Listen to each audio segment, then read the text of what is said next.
Welcome to Disha TV news. ముందుగా headlines చూద్దాం.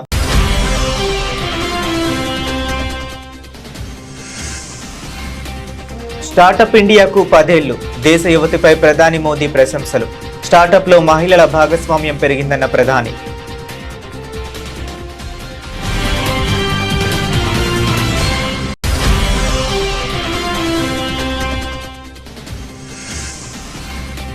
న్యూఢిల్లీలో అట్టహాసంగా జరిగిన 3వ అంతర్జాతీయ గాలిపటాల ఉత్సవం. ముఖ్య అతిథిగా హాజరైన కేంద్ర హోంమంత్రి అమిత్ షా.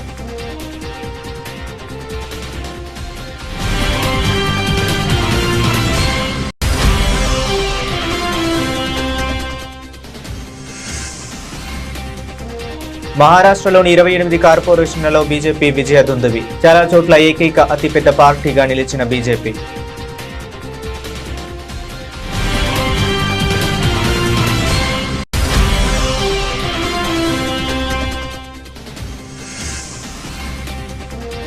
టీజీపీఎస్సీని సమూలంగా ప్రక్షాళన చేశాం. కొలువుల పండుగ కార్యక్రమంలో వెల్లడించిన సీఎం రేవంత్.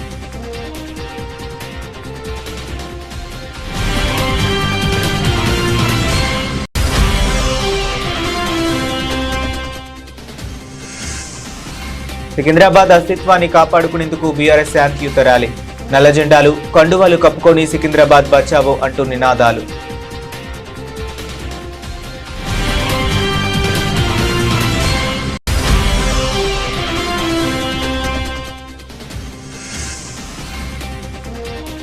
నిరసన తెలిపే హక్కు మాకు లేదా? కాంగ్రెస్ సర్కార్ను నిలదీసిన బీఆర్ఎస్ ఎమ్మెల్యే తలసాని.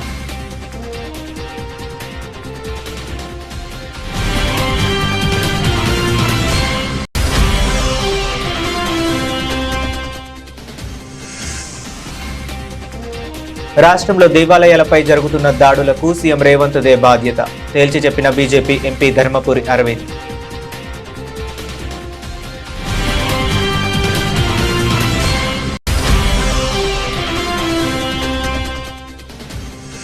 అల్లర్లతో అట్టుడుకుతున్న ఇరాన్ నుంచి స్వదేశానికి చేరిన భారతీయులు. క్షేమంగా తీసుకొచ్చిన భారత ప్రభుత్వానికి ధన్యవాదాలు తెలిపిన బాధితులు.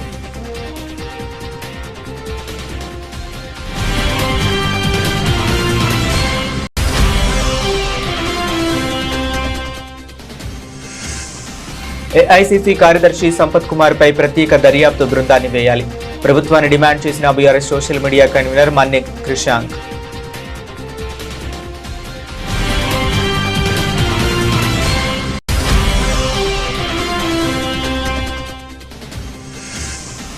$3 లక్షల కోట్లు అప్పులు చేశారు, కానీ పిల్లలకు కనీస వసతుల్ని కూడా కల్పించలేకపోతున్నారా?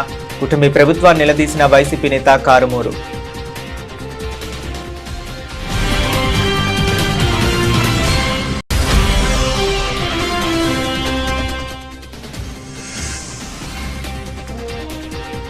చెప్పి హిట్ కొట్టా, మళ్ళీ సంక్రాంతి సందడికి రెడీగా ఉండండి అంటున్నా హీరో శర్వానంద్.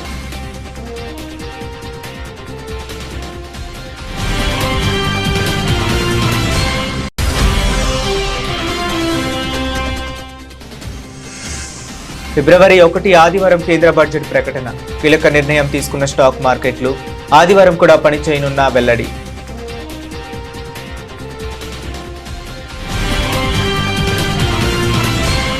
డీటెయిల్స్ చూస్తే భారత యువత ఆవిష్కరణలు, నూతన ఆలోచనలతో నిజమైన సమస్యలను పరిష్కరించే మార్గంలో పయనిస్తుందని ప్రధానమంత్రి నరేంద్ర మోదీ అన్నారు. ప్రధాని ప్రారంభించిన స్టార్టప్ ఇండియా మిషన్ 10 ఏళ్లు పూర్తి చేసుకున్న సందర్భంగా ఢిల్లీలోని భారత్ మండపంలో నిర్వహించిన ప్రత్యేక కార్యక్రమంలో ఆయన మాట్లాడారు. ఈ 10 ఏళ్ల ప్రయాణం కేవలం ప్రభుత్వ కార్యక్రమం విజయం మాత్రమే కాదని, లక్షలాది మంది యువత కలలు సాకారమైన ప్రయాణమని ఆయన అభివర్ణించారు. 10 ఏళ్ల క్రితం దేశంలో 500 కంటే తక్కువ స్టార్టప్లు ఉండేవని, ఇప్పుడు ఆ సంఖ్య 2 లక్షలకు పైగా చేరిందని ప్రధాని గుర్తు చేశారు. हमें नए आइडियाज पर काम करने की जरूरत है. आज कई ऐसे डोमेन्स उभर रहे हैं जो कल देश में इकोनॉमिक सिक्योरिटी और स्ट्रेटेजिक ऑटोनॉमी में अहम रोल निभाएंगे. एआई का उदाहरण हमारे सामने है. जो राष्ट्र एआई रिवॉल्यूशन में जितना आगे होगा, उसके पास उतना ही एडवांटेज होगा. भारत के लिए ये काम हमारे स्टार्टअप्स को करना है। और आप सबको मालूम होगा, फरवरी में एआई की ग्लोबल कॉन्फ्रेंस हमारे यहाँ हो रही है, एआई इंपैक्ट समिट हो रही है। वो आप सबके लिए भी बड़ा अवसर है। और मैं जानता हूं इस काम में हाई कंप्यूटिंग कॉस्ट जैसे कितने चैलेंजेस हैं। इंडिया एआई मिशन के जरिए हम इनके सॉल्यूशंस दे रहे हैं। हमने 38,000 से अधिक जीपीयूज ऑन बोर्ड किए हैं। हमारा प्रयास है कि बिग टेक्नोलॉजी स्मॉल स्टार्टअप्स के लिए भी आसानी से उपलब्ध हो। हम ये भी सुनिश्चित कर रहे हैं कि इंडिजीनियस एआई भारतीय प्रतिभाओं द्वारा भारतीय सर्वर्स पर ही तैयार हो। इसी तरह के प्रयास semiconductors, data centres, green hydrogen और कई अन्य सेक्टर्स में भी किए जा रहे हैं। साथियों, जैसे जैसे हम आगे बढ़ रहे हैं, हमारी एम्बिशन सिर्फ पार्टनरशिप की नहीं रहनी चाहिए। हमें ग्लोबल लीडरशिप का लक्ष्य रखना होगा। आप नए आइडिया మూడవ అంతర్జాతీయ గాలిపటాల ఉత్సవం 2026 న్యూఢిల్లీలో అట్టహాసంగా జరిగింది. ఈ కార్యక్రమానికి ముఖ్య అతిథిగా కేంద్ర హోంమంత్రి అమిత్ షా హాజరయ్యారు. ఈ సందర్భంగా ఆయన మాట్లాడుతూ దేశంలోని వివిధ రకాల వెదురుతో అలంకరించిన ఢిల్లీలోని అందమైన సహజ ప్రదేశం బన్సేరా పర్యాటకులకు ఆకర్షణ కేంద్రంగా మారుతుందన్నారు. 16 దాడుల తర్వాత కూడా ఆకాశాన్ని తాకే జెండాతో సోమనాథ్ ఆలయం ఉనికిలో ఉండడం నిర్మాణదారుల శక్తి విధ్వంసకారుల కంటే చాలా గొప్పదని చూపిస్తుందని అమిత్ తెలిపారు. मोदी जी ने सोमनाथ मंदिर पर पहले हमले के 1000 साल पूरे होने पर सोमनाथ स्वाभिमान पर्व बनाया है और अब भारत सरकार और कई सारे सरकारें साथ में मिलकर देश भर में सोमनाथ स्वाभिमान वर्ष मनाने का भी हमने ऐलान किया है। ये सोमनाथ का ज्योतिर्लिंग सबसे पहला ज्योतिर्लिंग है। सोम समुद्र के किनारे प्रभु शिव का ये स्थान दुनिया के इतने लोगों की नजर में आया कि एक बार नहीं, 2 बार नहीं, 3 बार नहीं, 16 बार इसको तोड़ने का उपक्रम किया गया। तोड़ने में वो सफल हुए, मगर जितनी बार तोड़ा गया फिर से बनाया गया। और आजादी के बाद देश के लौह पुरुष सरदार वल्लभ भाई पटेल, जामनगर के महाराजा जाम साहब, कन्हैयालाल माणिकलाल मुंशी और डॉक्टर राजेंद्र प्रसाद ने एक संकल्प लिया कि यहां फिर से भव्य और उत्तुंग श्री सोमनाथ का मंदिर बनेगा। और वो स्थान पर आज भव्य और उत्तुंग सोमनाथ का मंदिर आज भी वहां पर गगनचुंबी ध्वजा के साथ विद्यमान है। ये परिचायक है कि विध्वंस करने वालों से बनाने वालों की शक्ति बहुत बड़ी है। इसको तोड़ने वाले मोहम्मद गजनी, मोहम्मद बेगड़ा, अलाउद्दीन खिलजी कहीं पर आज दुनिया के नक्शे पर नहीं दिखाई पड़ते हैं। और सोमनाथ का मंदिर पूरी दुनिया के सामने सम्मान के साथ वही जगह पर खड़ा है। మహారాష్ట్రలో జరిగిన మున్సిపల్ కార్పొరేషన్ ఎన్నికల్లో బీజేపీ ప్రభంజనం సృష్టించింది. ముంబై మినహా రాష్ట్ర వ్యాప్తంగా 28 కార్పొరేషన్లకు వెలువడిన ఫలితాల్లో అత్యధిక చోట్ల బీజేపీ స్పష్టమైన మెజారిటీ సాధించడం లేదా అతిపెద్ద పార్టీగా అవతరించడం విశేషం. ముఖ్యమంత్రి ఏక్నాథ్ షిండే నేతృత్వంలోని శివసేన కూడా పలు కీలక నగరాల్లో తన పట్టును నిలుపుకుంది. మరోవైపు కాంగ్రెస్, శరద్ పవార్, అజిత్ పవార్ వర్గాలుగా చెల్లిన నేషనలిస్టు కాంగ్రెస్ పార్టీ, ఉద్ధవ్ ఠాక్రే వర్గం శివసేన, ఏఐఎంఐఎం వంటి పార్టీలు కొన్ని ప్రాంతాల్లో మాత్రమే విజయాలు సాధించగలిగాయి. మొత్తం మీద ఈ ఎన్నికల ఫలితాలు మహారాష్ట్ర పట్టణ ఓటర్లు బీజేపీ వైపు బలంగా మొగ్గు చూపినట్లు స్పష్టం చేస్తున్నాయి. मुंबईसह महाराष्ट्रामध्ये भारतीय जनता पक्षाला आणि आमच्या महायुतीला जनतेने अभूतपूर्व असा कौल दिलेला आहे. मी असं म्हणेन की जो विकासाचा अजेंडा आम्ही चालवतो आहोत त्याला एक प्रकारे लोकांनी दिलेली पसंती आहे.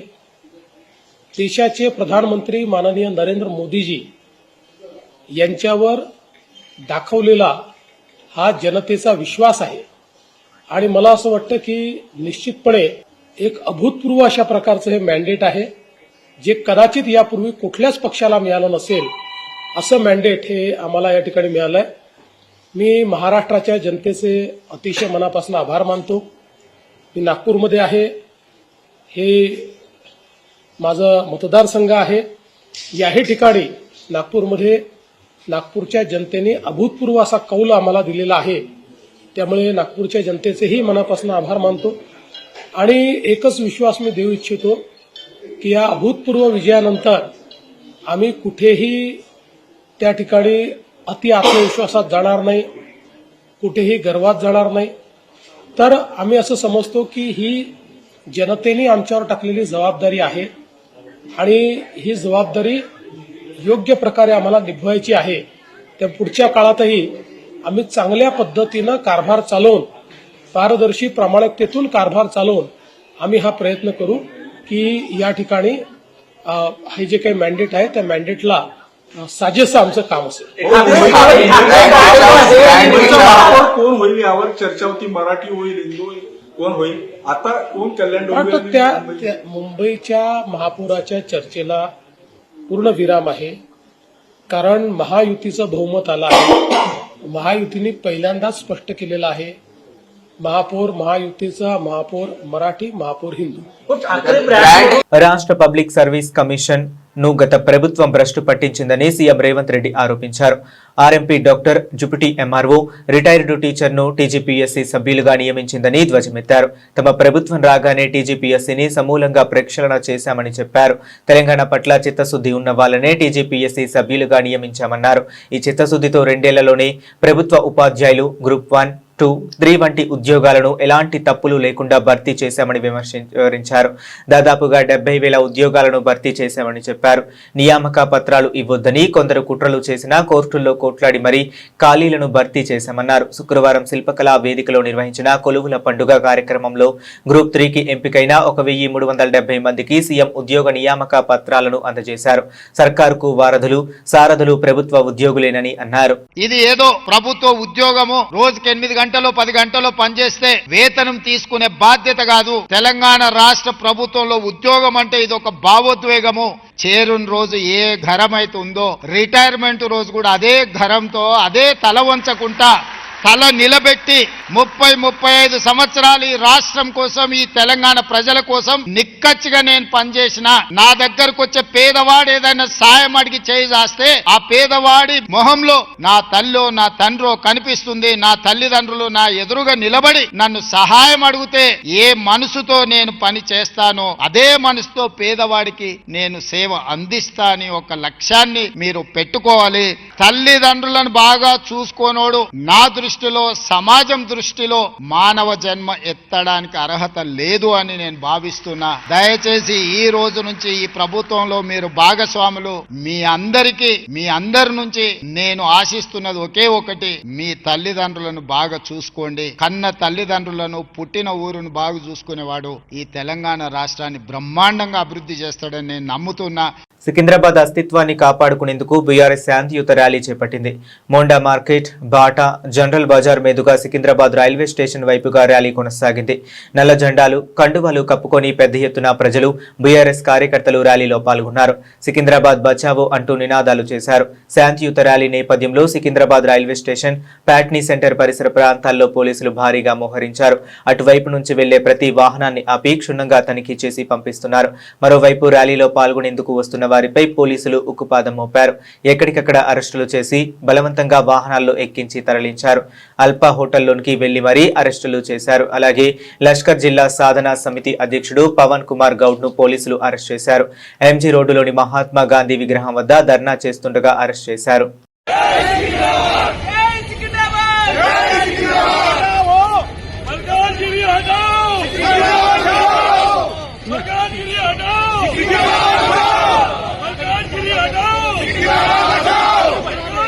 కొంచెం అన్నా కొంచెం ఇట్లా సైడ్ వచ్చి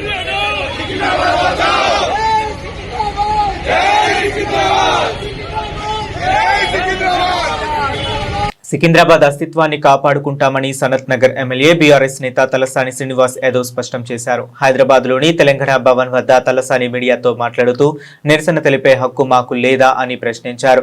శాంతియుత ర్యాలీలో పాల్గొంటారని ఎక్కడికక్కడ నిర్బంధాలు చేస్తున్నారని కాంగ్రెస్ ప్రభుత్వంపై మండిపడ్డారు. రాత్రికి రాత్రే వేలాది మంది పోలీసులు మోహరించారని తలసాని శ్రీనివాస్ యాదవ్ తెలిపారు. ర్యాలీకి అనుమతి లేదంటూ బీఆర్ఎస్ నేతలను అడ్డుకున్నారని పేర్కొన్నారు. శాంతియుత ర్యాలీ చేస్తామంటే ఎందుకు అడ్డుకుంటున్నారని ప్రశ్నించారు. ర్యాలీ కోసం ఎప్పుడో దరఖాస్తు చేశామని తెలిపారు. మీరు రాత్రి 10:40 మీరు రిజెక్షన్ అని చెప్పి మేము అప్లై చేసింది 5 రోజుల కింద. ఒకవేళ మీరు నిన్ననో మొన్ననో రిజెక్షన్ చేస్తే మేము కోర్టు ద్వారా పర్మిషన్ తీసుకుంటుంటే, ఈరోజు ముఖ్యమంత్రి గారు ఎక్కడన్నా పోతేనేమో అందరిని అరెస్ట్ చేస్తారు ప్రతిపక్ష పార్టీలని. వాళ్ళేమో ఇష్టానుసారం ర్యాలీలు చేసుకోవచ్చు. సెక్రటరేట్ రిస్ట్రిక్టెడ్ ఏరియా, సెక్రటరేట్ ముంగట కూడా ముఖ్యమంత్రి గారు పాదయాత్రలు చేసుకోవచ్చు.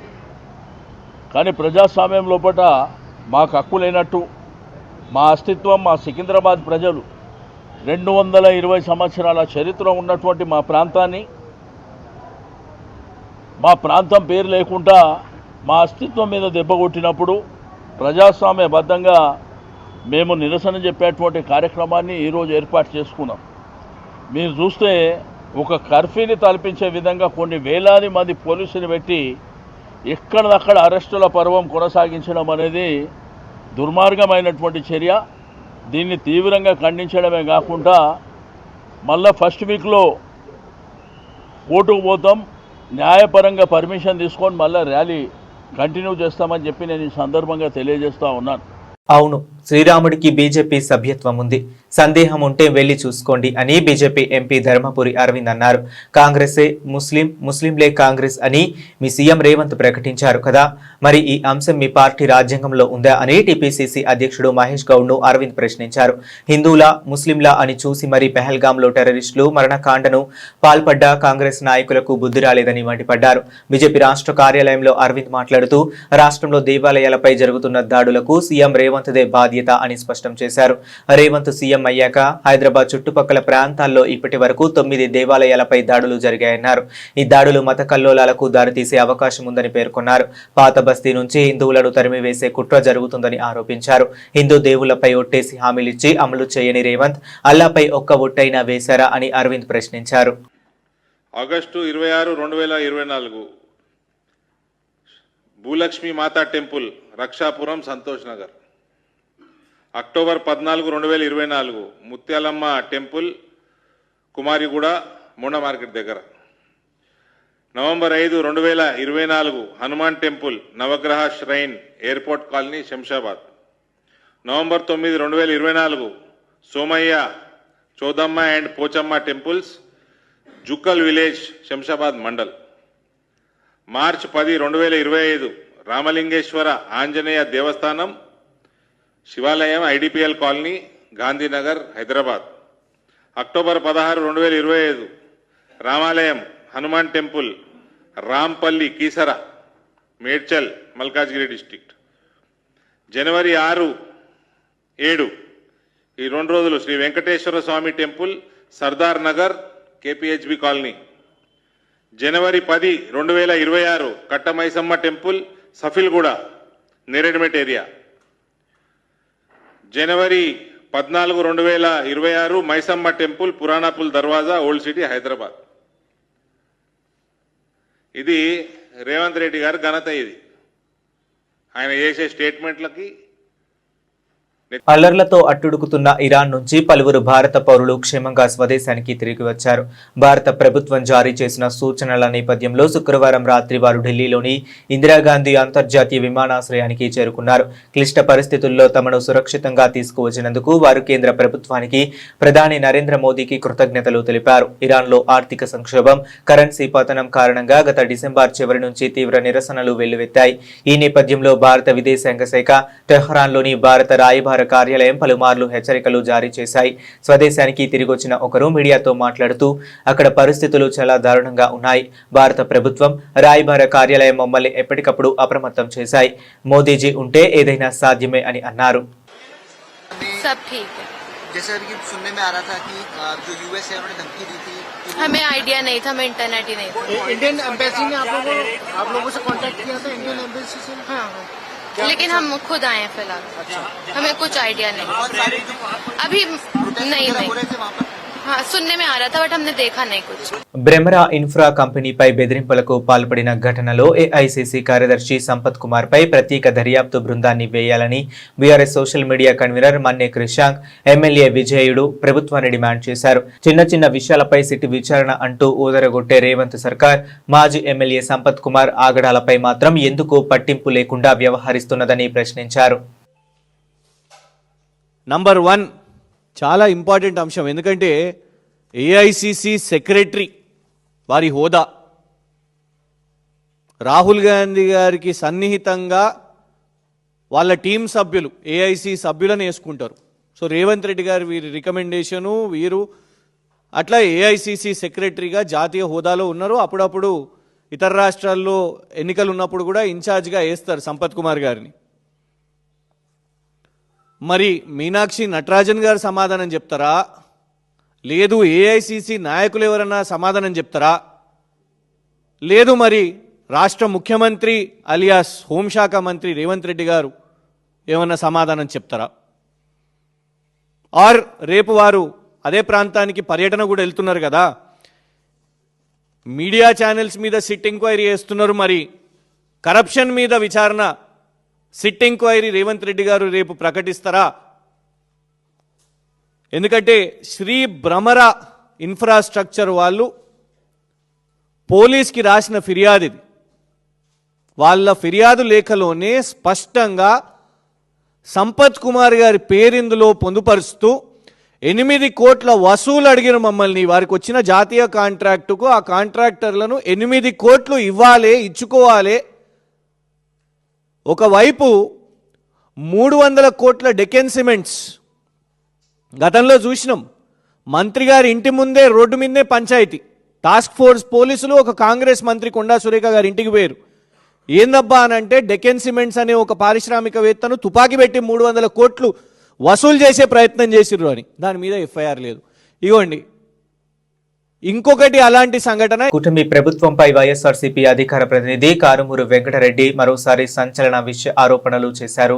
అధికారంలోకి వచ్చిన 19 నెలల్లోనే దాదాపు 31 మంది విద్యార్థులు ప్రభుత్వ హాస్టళ్లలో చనిపోయారని విమర్శలు గుప్పించారు.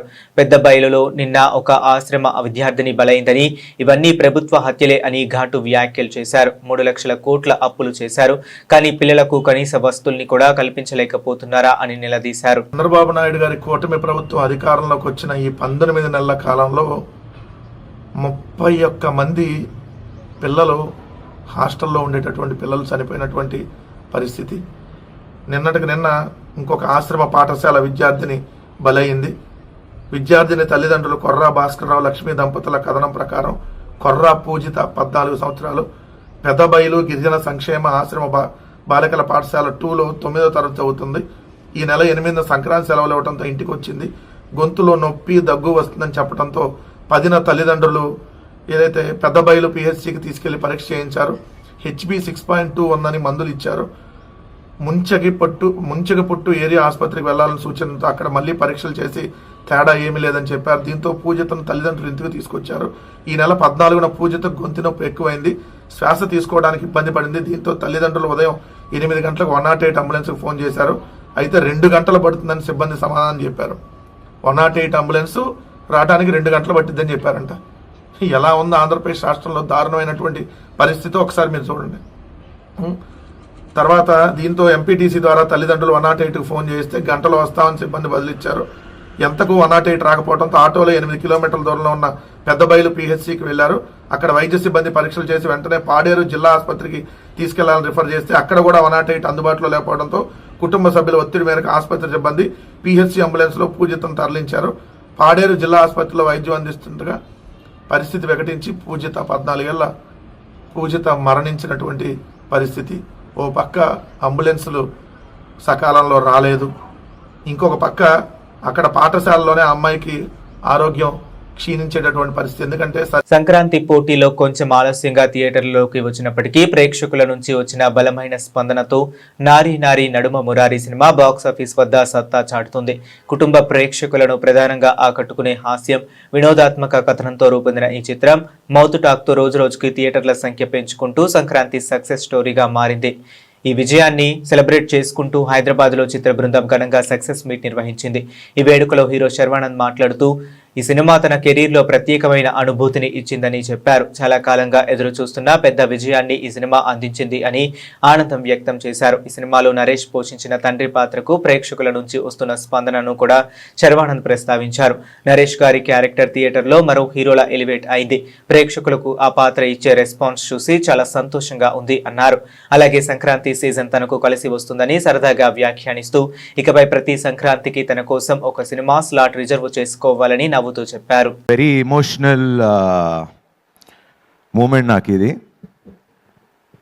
కొడతా అని చెప్పి కొట్టాయి సార్ ఈ సంక్రాంతికి. ఇది గర్వంతోనో పొగరుతోనో మాట్లాడలేదండి, చాలా హంబుల్గా. అంటే ఎందుకు కొడతా అన్న అంత కాన్ఫిడెన్స్ ఏంటి నీకు అంటానికి నా కథ. శర్వ నిజంగా చాలా ఫెంటాస్టిక్ యాక్టర్ శర్వ, అది నాకు తెలుసు. చాలా చాలా సినిమాల్లో ప్రూవ్ చేశాడు, అది నేను కొత్తగా చెప్పాల్సిన పని లేదు.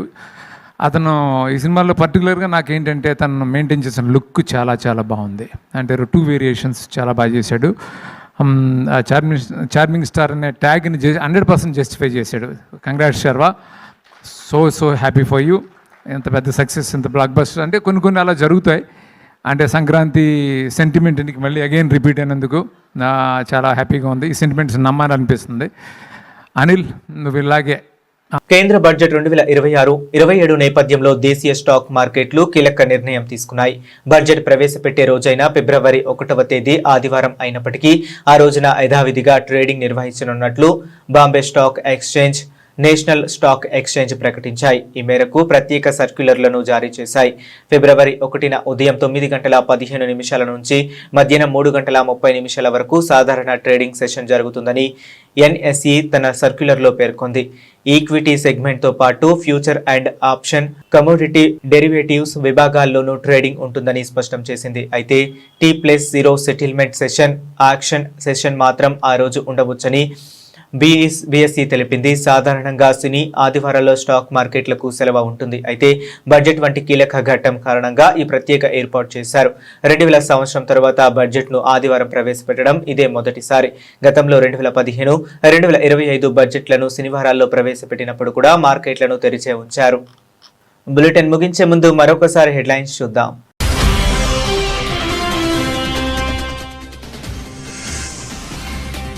స్టార్టప్ ఇండియాకు 10 ఏళ్లు, దేశ యువతిపై ప్రధాని మోదీ ప్రశంసలు.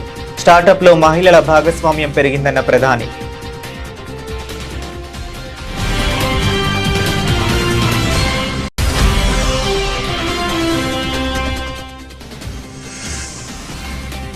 న్యూఢిల్లీలో అట్టహాసంగా జరిగిన 3వ అంతర్జాతీయ గాలిపటాల ఉత్సవం. ముఖ్య అతిథిగా హాజరైన కేంద్ర హోంమంత్రి అమిత్ షా.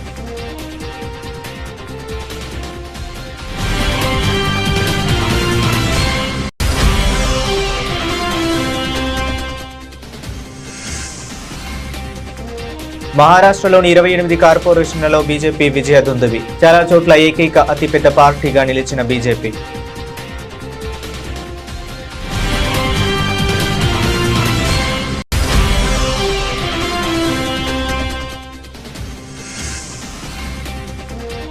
టీజీపీఎస్సీని సమూలంగా ప్రక్షాళన చేశాం. కొలువుల పండుగ కార్యక్రమంలో వెల్లడించిన సీఎం రేవంత్.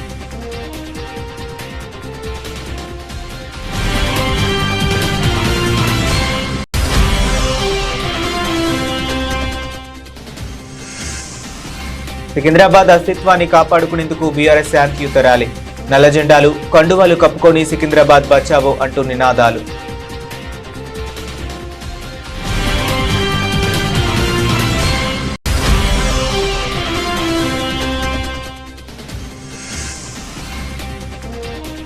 నిరసన తెలిపే హక్కు మాకు లేదా? కాంగ్రెస్ సర్కారును నిలదీసిన బీఆర్ఎస్ ఎమ్మెల్యే తలసాని.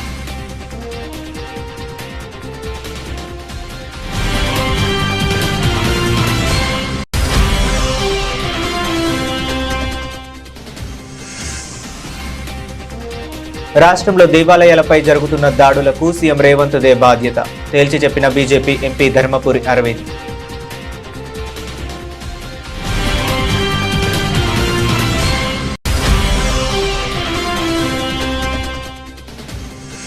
అల్లర్లతో అట్టుడుకుతున్న ఇరాన్ నుంచి స్వదేశానికి చేరిన భారతీయులు క్షేమంగా తీసుకొచ్చిన భారత ప్రభుత్వానికి ధన్యవాదాలు తెలిపిన బాధితులు.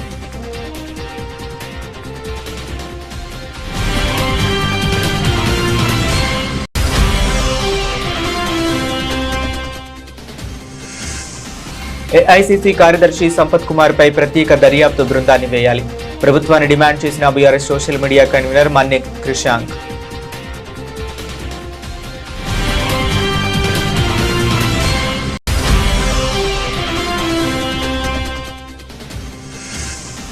$3 లక్షల కోట్లు అప్పులు చేశారు, కానీ పిల్లలకు కనీస వసతుల్ని కూడా కల్పించలేకపోతున్నారా? కుటుంబీ ప్రభుత్వాన్ని నిలదీసిన వైసీపీ నేత కారుమూరు.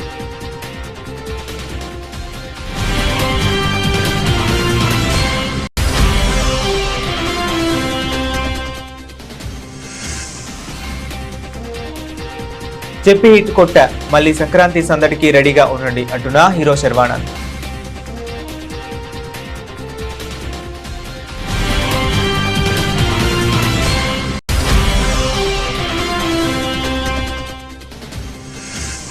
ఫిబ్రవరి 1 ఆదివారం కేంద్ర బడ్జెట్ ప్రకటన. కీలక నిర్ణయం తీసుకున్న స్టాక్ మార్కెట్లు. ఆదివారం కూడా పనిచేయనున్న వెల్లడి.